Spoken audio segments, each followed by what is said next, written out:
ายดีแหละสวัสดีพี่น้องปองปายเบิดสุขุสุขคนเนาะบ่ว่าจะเป็นพี่น้องทางฝั่งไทยฝั่งลาวหรือว่าทางต่างประเทศเด้อมื้อนี้ก็มาพบพ่อเนาะ EP 2พี่น้องของการอยู่ทงไห่ทงนาในมือวันเสาร์ของชาวไทยพี่น้องปะ EP 2ของเฮาก็คือสิไปคุดจิหลีจิหล่อจินาย มาป่นกินตอนแรกนะพี่น้องเนาะที่จริงมีอยู่ของกินพี่น้องของกินก็สิเป็นปลาหั่นแหละเพราะว่าแม่ชาวไทยเพิ่นได้ปลาอยู่น้องหมูเนาะเพิ่นเอามาต้อนมันลายแห้งพี่น้องเพิ่นก็เลยเห็ดมกอยู่เนาะตอนนี้ค่ะแต่ว่าชาวไทยหันขีดอยากกินจิหล่อเพราะว่าเขาบริกินเลยว่าเป็นปีแล้วเนาะปีหนึ่งมีเท่าหนึ่งพี่น้องตอนนี้ก็จิหล่อกาออกทำอิฐทำพ้นหากระตกเนาะแล้วก็มื้อนี้ก็บริตกพอดีเพิ่นก่อห้างก่อหยังนะพี่น้องเนาะไปเดี๋ยวเราไปเบิ่งกันเนาะว่ามันสีน้อยหรือว่าลายสำใดนะพี่น้องเนาะไปติดตามนำกันตอนต่อไปเลยเนาะอย่างไปเรื่อยๆพูนจิหล่อควายจิหล่ออยู่ตอนนี้ค่ะชาวไทยเขาบริเมื่อยยังไงมาแต่เอางัวหากระบุเมื่อยบันไดดอกไปเอางัวมากินนะนี่เมื่อยน้ำเสียมพี่น้องป้าเสียมกะสกุกไม้เมื่อย เมื่อยแบกเสียมนะพี่น้องเนาะ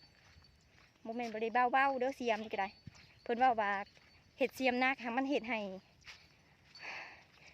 คุดสบายนะพี่น้องเนาะแต่ว่าตอนนี้สาวไทยรู้สึกว่าเผื่อสีสบายก็เมื่อยและเมื่อยแบกเนาะไม่น่าเลยสาวไทย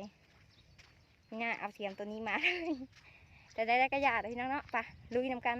ได้จาก10 20 โตพ่อปุ่นก็เอานะพี่น้องเนาะคือว่าเห็นลายอยู่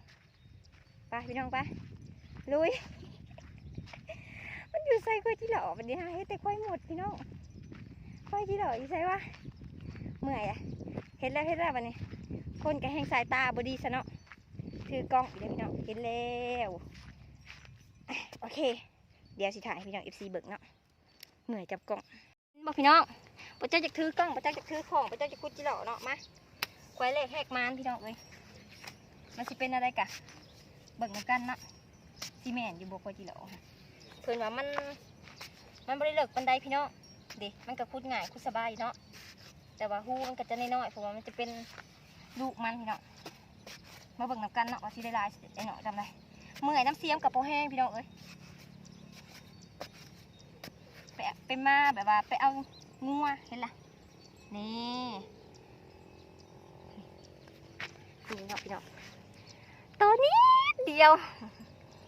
อะไรหรอไปคุยต่อไปเลยเนาะพี่น้องเนาะว่ามันสิลายสันใดเดี๋ยวเห็นตัวลายต่างถ่ายให้เบิ่งยาวๆเดี๋ยวพี่น้องเนาะหาสะไทยเห็นควายอยู่พุ่นแล้วไปนำเห็นอีกแล้วควายหนึ่งเนาะมาดูทำกันเลยไปทางนู้น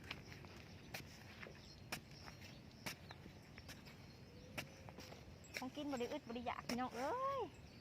ปูปลากุ้งหอยเนาะกินแบบธรรมชาติแต่ว่าก็อยากในมันบุ้ยนี่แหละเนาะตอนใดมันมีลายแล้วก็บริยากบันไดพี่น้องเอ้ยแบกเสียมกับพอแห้งได้คนกระต้นน้อยพี่น้องเอ้ยมันก็ไม่ได้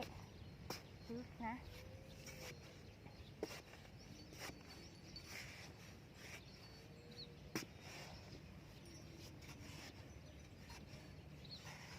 เห็นแล้ว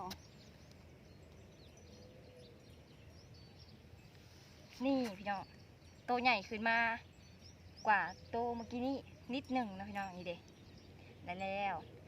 คือสิพ่อได้ป่นอยู่มื้อนี้ฮะแต่กะสิบ่ว่าลายใหญ่ห่างมันสิขำแล้วเดี๋ยวสิบ่ได้กินจิหล่อนะพี่น้องไปคุดในบ่อนกกคูนนะพี่น้องเนาะไปเบิ่งนำกันว่าสิลายสำไรบ่อนนี้ฮะมันบ่ลายปานใดพี่น้องเอ้ยมาคุดจะได้ในเสมออยู่ดิ ตอนนี้หาเม็นหูออกแล้วเนาะนี่ดินี่หูออกแล้วไปหาบอลหันเนาะขนาดแนมใกล้ๆยังเห็นเป็นจุ่มอยู่ตรงนี้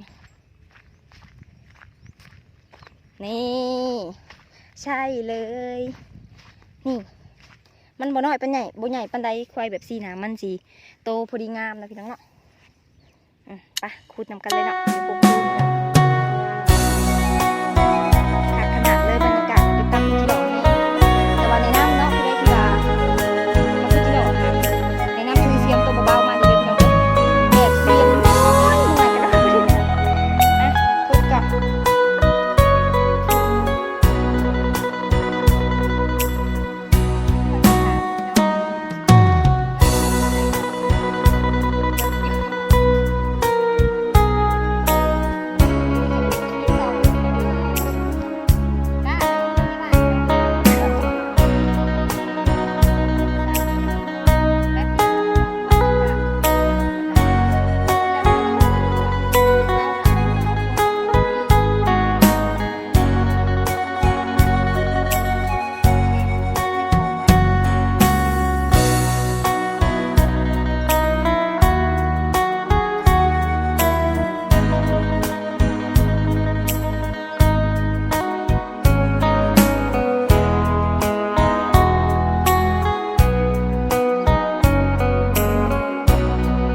างสิวะลงไปขุดข้างนั่นเนาะอันนี้จะเป็นทางผ่านเป็นอุโมงค์กอไผ่พี่น้องฮะเนาะเป็นอุโมงค์กอไผ่ทางนี้ไปนี่เราไปขุดทางนั้นเนาะตอนนี้ยังบ่ทันได้ขำกะคือสิได้พอปนอยู่ได้แล้วตั้งว่า2-3 โตได้ตั้ง2-3 โตพี่น้องเอ้ยอ่ะแต่กระสูเนาะไปเรื่อยๆค่ะไปเรื่อยๆเฮาเบิ่งก็เนาะค่อยจิเหล่ามันลายมันหน่อยสำใดเทพ่นเทยังเฮากระคุดแต่ว่าเฮาคุดแต่เฮากระถมเนาะพี่น้องเนาะบ่แม่นเดี๋ยวเฮาสิบ่ถมเฮ็ดน่ะมีหลายพี่น้องจะเป็นเฮ็ดอันได้แล้วพี่น้อง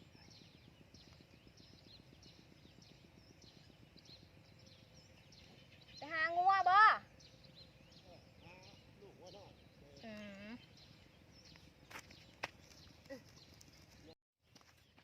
นี่พี่น้องเห็นแล้วควายมันกะสิแบบว่ามีงัวมาเหยียบมีรถมาเหยียบนะพี่น้องเนาะเพราะว่าทางนี้กะสิเป็นทางเที่ยวรถไปให้ไปหน้าแน่เนาะเขากับบริคุดต้นทางเดี๋ยวเขาคุดแล้วเขากระทมนะพี่น้องเพราะว่าเขาหูว่ามันเป็นทางเที่ยวนี้เนาะนี่แต่ว่าโตจะเป็นโตน้อยๆเนาะนี่พี่น้องสีเบิ่งกัน โตพอดีกินพี่น้องเพิ่นมาเมื่อกี้นี่เพิ่นก็ถามว่าได้ตัวใหญ่บ่มันก็บ่ใหญ่ปานใดนี่มันก็น้อยนี่แสดงรู้สึกว่ากินสำนี่ค่ะพอดีแล้วเพราะว่ามันเป็นแบบว่าต้นอ่อนถ้ามันแก่กว่านี้รู้สึกว่ากินยากพี่น้องมันจะแซ่บช่วงนี้แหละช่วงนี้กับช่วงที่มันออกไข่นะพี่น้องแล้วตอนที่ว่าเกี่ยวข้าวเกี่ยวน้ำแล้วเบิดแล้วมันจะแก่แห้งเนาะสไตล์กับบ่มักกินปานใดมันมีแซ่บค่ะ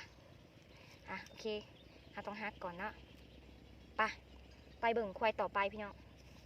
สู้ๆสไตล์นี่สู้ๆหั่นกับควายนี่นะจะมี2หาง2ไฟมาเบิ่ง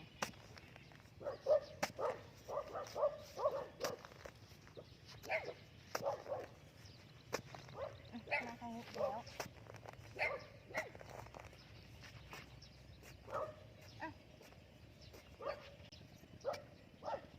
นี่ได้แล้วเนาะมาคุดต่อไปกันเลยข่าวคุดข่าวเมื่อพี่น้องมันคำแหละ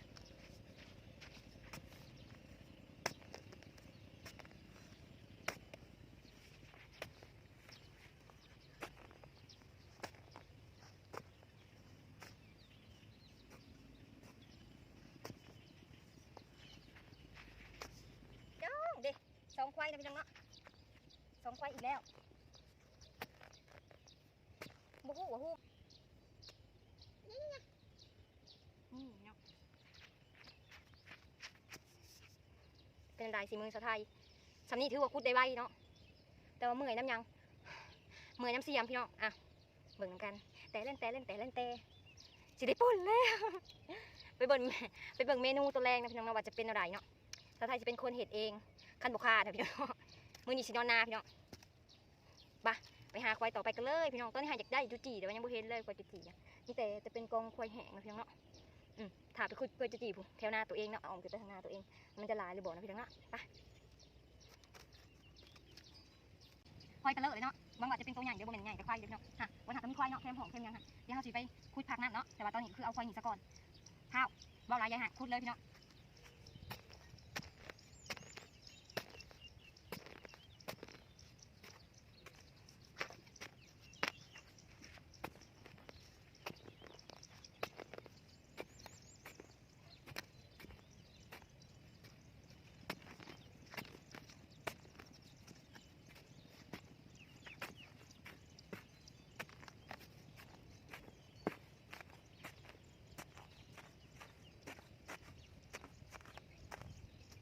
นี่คุด2 ควายเลยพี่น้องบ่ได้บัด2 ควายเลยเมื่อยละเขาคุดน่าได้ขึ้นมาแต่สะไทยคุดคือว่ามีแต่หูตันนะพี่น้องเนาะได้แต่หูเก่าๆพี่น้องเลย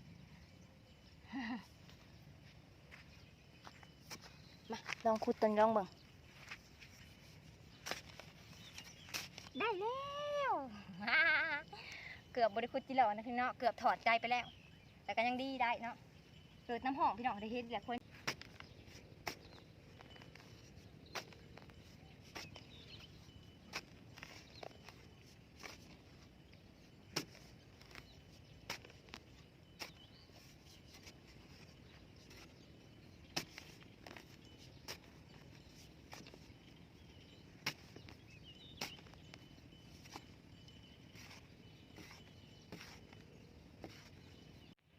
บรรยากาศยามแรงพี่น้องแถวห้วยแถวหองเนาะแคมนาสาวไทยพี่น้องอาจจะมีบางเถื่อนเนาะที่ว่าสาวไทยแบบว่าบ่ได้มาถ่ายแถวนี้อ่ะกล้วยจีหล่อหันหลายพี่น้องเลยแต่ว่าจะเป็นกล้วยจีหล่อน้อยๆเนาะตอนนี้เมื่อยเองเลย เดี๋ยวสาวไทยเชื่ออันคอโต้กราฟก่อนเดี๋ยวพี่น้องเด้อเพราะว่าแม่สาวไทยแล้วมันขำแห้งเลยเนาะเดี๋ยวเราสิไปเห็ดอยู่เห็ดกินแต่ว่ามื้อนี้ได้สำนีก็เอาไปจี่กินเนาะพี่น้องเนาะเพราะได้คอนเทนต์นำกันน้ำก็ใส่ขักใส่แหน่เห็ดจุงหลวงอยู่พี่น้องแต่ก็มีความเป็นตะย่านเนาะเพราะว่ามันเลิกพี่น้องเห็ดน้อยๆสิเลิกฮะปูปลาลูกปลาขอปลาปลาดอกปลาดุกเนาะพวมเต้นลูกปลาซิวก็หลายพี่น้องเอ้ยมื้อไหนได้ปลาซิวหลายเติบไปเดี๋ยวเฮากลับก่อนเนาะพี่น้องเนาะหลายดอกได้นิดนึงงูตายพี่น้องค่ะเห็นบ่งูตายให้ดิขาวๆค่ะงูตายพี่น้องสำหรับคอนเทนต์นี้กะ EP 2ของสาวไทยกะไปบ่รอดนะพี่น้องเนาะควายยังวะหนกไปจับดึงงูควายจีหล่อกันร้ายอยู่นะพี่น้องเนาะแต่ว่าสาวไทยบ่ไหวแล้วเฮาสิโทรโตกลับก่อนเนาะมือหนามาพอกันใหม่คอนเทนต์นี้บ่รอดไม่รอดค่ะไม่รอดคอนเทนต์นี้ค่ะหลายเด้อจีหล่อเด้อแต่บ่คุ้นเมื่อก่อนพี่น้องหนาเลยหนาดำหนาจนเขียวสมได้แค่เขียวตื่มพี่น้องบรรยากาศดีขนาดพี่น้องเหมาะแก่การคูจิหล่อแห้งเนาะแต่ว่าเฮาเมื่อยแบกเสียมแล้วพี่น้อง ได้บลายปันไดแม่สะไทยกระเอิดแล้วเนาะไปเนี่ยเฮาไปเบิ่งกันเนาะว่าได้จากโตพี่น้องเอ้ยเสียงเริ่มบ่มีแล้วเพื่อนสะไทยน่าอยู่มากขณะสะไทยเองก็ยังอยากอยู่ ยังอีสาเฮือนอีสาซานตัวเองน่ะเธอว่ามันสิโบรูบลาบงามบใหญ่คือหมูกระยาเนาะแต่ว่าอบอุ่นสุ่มเย็นพี่น้องอยู่แล้วสบายใจเนาะดิก้อนน้ำไม้เต็มสำสิกินน้ำไม้ยามนี้พี่น้องรับคลิปนี้กับอีลากอีเรือนะพี่น้องเนาะสะไทยก็ได้จีหล่อต้องว่า15 โตคุณเนาะพี่น้องบ่พอสิได้ป่นแต่ว่าจีกินตะแรงไปจนว่าเหือไหลไข่ย่อยแม่สะไทยจนหัวพี่น้องมือหนาเนาะไปคุดน้ำกันใหม่ ยังลายอยู่พี่น้องสำหรับคลิปนี้ก็จะมีเพียงประมาณนี้เดี๋ยวพี่น้องเด้อนั่นแหละก็ฝากสะไทยเนี่ยเนาะพี่น้องเนาะสะไทยก็สิเริ่มต้นเห็ดคลิปไปเรื่อยให้พี่น้อง FC เบิ่งเนาะอาจจะแบบไร้สาระแน่หรือว่ามีประโยชน์แน่ก็หาติดตามกันตอนต่อไปสำหรับคลิปนี้ก็ขอลาไปก่อนเด้อพี่น้องเด้อสบายดีบ๊ายบาย